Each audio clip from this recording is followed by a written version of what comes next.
روك بيبر سيزر، وعطى بيته واحدة في خشمه، عطاه شو اسمه ريست بي سي، اعدمه خلاص، جود باي، سي يو ليتر. والله ما هي بليتر، انا عطاه ريست والكمبيوتر ما ابغى يشتغل من قوة البوكس. بعدين صوروا صورة لوجه بيتو، خلاص يعني.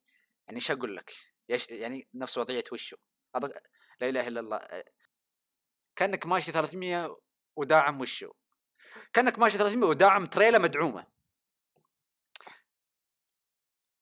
يعني لا انا اعرف اتخيلها ولا انت بتعرف تخيلها، لان يعني شلون بتدعم 300 بتدعم تريلا؟ اذا الله كتب لك عمر ما بتعرف شلون تخيلها.